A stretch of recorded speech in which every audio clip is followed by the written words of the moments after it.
part in their financial negotiations. However, Cowboys Vice President Stephen Jones reportedly spoke with Zeke recently. That means Zeke's holdout just might not be the biggest problem in Dallas. Is this another example of the organization bypassing agents in an attempt to deal with players directly? Former Cowboy Des Bryant confirmed on Twitter the Cowboys have been doing this for some time now. And this has reportedly now caught the attention of the NFL Players Association. And you already know this story. They do not view it favorably. Shannon, you've always been close with the ownership for the teams you played for. How do you feel about this? Skip is wrong. There's a reason why. No matter how much money you have or you don't have any money, if you do something wrong, the legal system will find you representation. Because they know you're not as qualified to defend yourself as the guy that's prosecuting you. There's a reason why in the NFL you have an agent, because you're not equally as adept at negotiating as these guys. And Jerry, but Skip, this is Jerry's MO. Jerry does not think the rules apply to him. That's why he was able, instead of being with StubHub like the rest of the NFL, he says, I want SeatGeek. There's a reason why when all the NFL had Coca-Cola as its snack, he went to Pepsi. He was the very reason that Reebok had a 10-year deal instead of Nike, because everybody was wearing Reebok and Jerry did the deal with Nike. So the NFL says, I tell you what, everybody is going to do this, because once Jerry did the deal, you saw Jacksonville go to Nike and the Broncos went to Nike and this and that. When Jerry said, no, the NFL said, no, we done with this. So Jerry was brilliant. Yeah. He was ahead of his time. But what Jerry thinks, the rules don't apply to him. The NFLPA says that if a player has representation, you must deal with that player's representation. Now, Bobby Wagner, Richard Sherman are the two guys that I know, there might be others, Skip, that represents themselves. Well, if that's the case, well, we understand you're going to deal directly with the player because the player is the representative and he's also the player. We get that. But when a player has a representative, for you to try and circumvent that, because, Skip, Jerry plays the emotional string, and at the end of the day, Skip, that is your boss. How do you tell your boss? That's not Jason Garrett.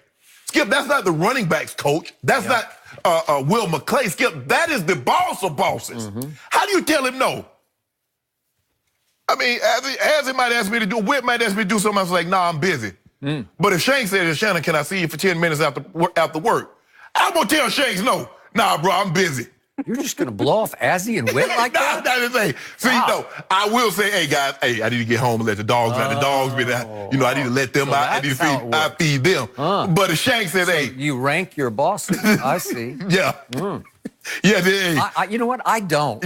Skip, let me tell you. If Azzy and Whit want to talk, I'm wide open. You talk to you about everything. I will rearrange everything for those guys. Let me tell you how you do this, Skip. Let me tell you how the importance of bosses. Look at office space. Who do you think has the biggest office? Well, I don't know. I haven't measured. I don't know. I feel very comfortable in saying that Shanks' office is bigger than Witt's, Charlie Dixon's. Charlie Dixon's got a pretty big office. Yeah, he does have a big, nice corner office. Yeah. But then you see, Shanks' office is on top of his office with a bigger corner. Okay. That's fair. But, Skip, this isn't right. And you know this isn't right. This is not how you do business. You go through the representative, and you don't play because they're the players at a disadvantage. You said Jerry Jones has been doing hundreds of millions of dollars deals basically for 40, 50 years.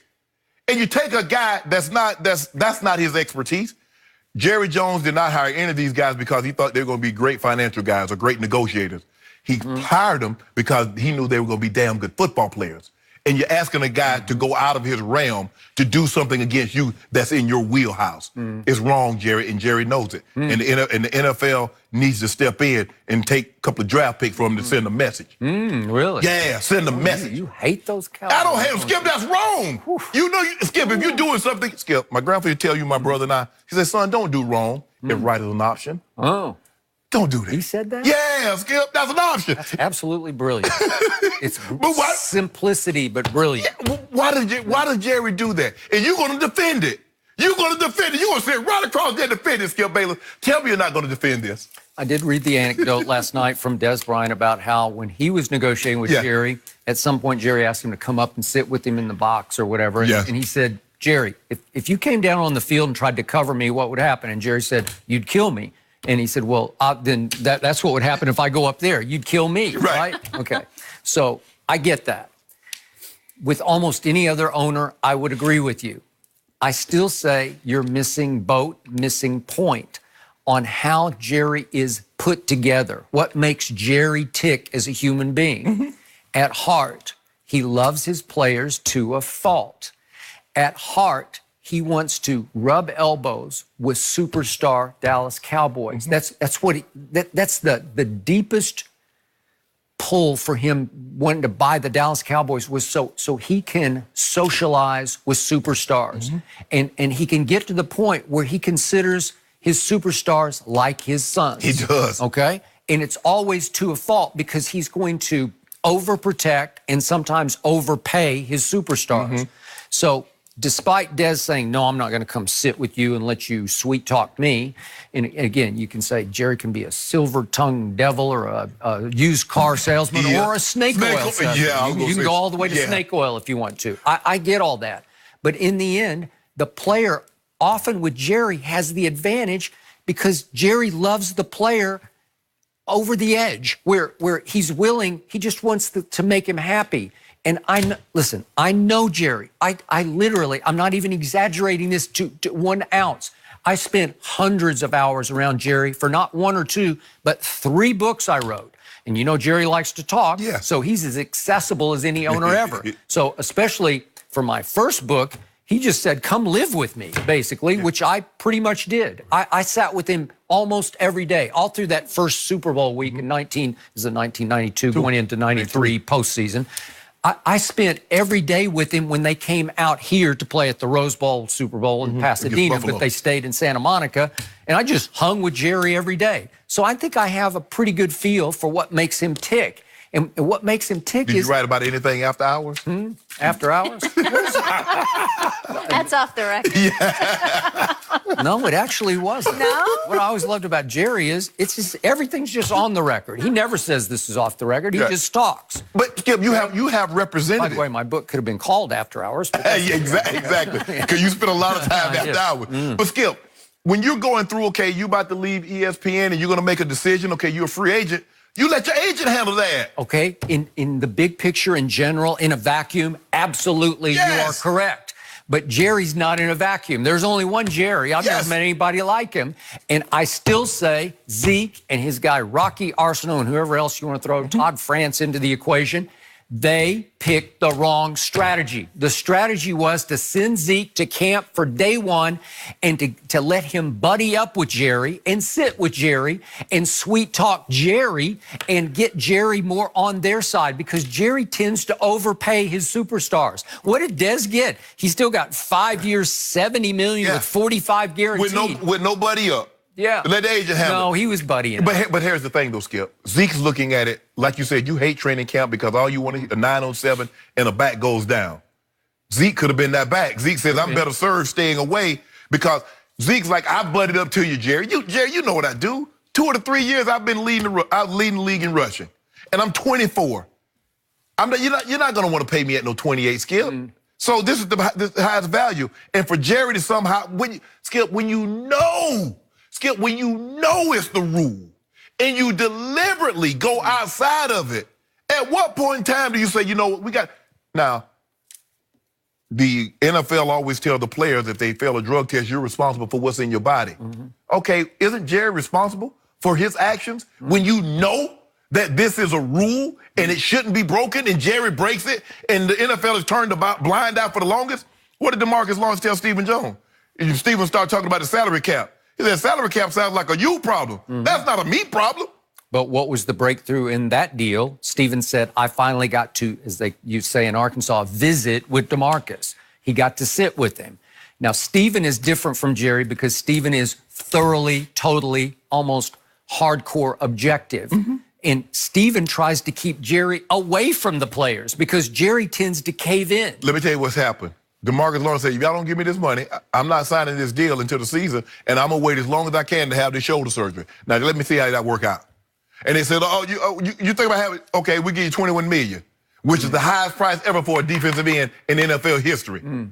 That's what got the deal done, Skip Bayless. All right, I got to tell you, if Zeke had reported day 1 to camp And as he's walking off a practice field after camp practice number 1, he'd put his arm around Jerry and said, man, I have missed you through this offseason. I love you, man. I love you like a father. Jerry would melt in his arm. He would just melt. He knows how Zeke feels about it. And if Zeke said, I want to retire a Dallas Cowboy and just lay it on thick, Jerry tends to say, you know what?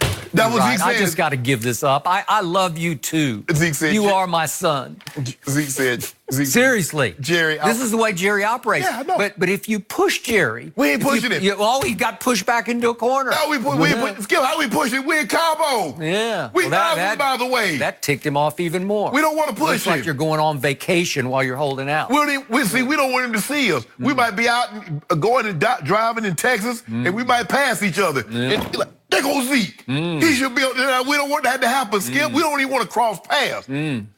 Jerry's got a quick temper too. I know. He can go like that. That's he's gone a couple times like that. That's why we stayed out. He made his little Zeke joke, and then they took it personally. Then he took it real personally back. That's why we're not trying to cross paths. That's why we don't want. Hey, the next time we see us, I need you to have a big old, like a 4 or 5 page contract in front of us. I get to sign over Zeke Elliott. It's coming. Yeah. But Skip, you know this Tuesday. wrong. Skip, you know this wrong. In general, I agree it's wrong, but I'm making a strong, valid point. Jerry needs to be protected from Jerry. It's like he needs an owners association to say, you can't go talk to those players because you'll melt, you'll crumble. No, but seriously. You know what? You like the guy, look, the law is what it is. We might not like the law. Okay, if you don't like it, if you want the owner to be able to talk directly to the player if he has representation, okay, change the rules. But you can't complain about it. It's like that's all up to the agent/lawyer. If they want their client to buddy up with the owner, well, some might. It might be strategically wise to do that. No, we might take a phone call, but it's gonna be, I just want to let you know, Jerry, you're on speaker. Go ahead. Oh, okay. Zeke, hey, Jerry, this is Zeke. Jerry would just hang that one that's what we gonna do. That's why put Jerry on speaker, and Jerry's put you off the phone. No, because I already know. Because see, if you're not on speaker, you're gonna be saying things that I can't hear. I gotta get close to Zeke. Zeke, what he saying? And Zeke's like, no, speaker. Everybody need to be in to hear what you're saying, Jerry. Make sure you ain't saying nothing sneaky. Skip, you know he's sneaky. Would you just admit that you're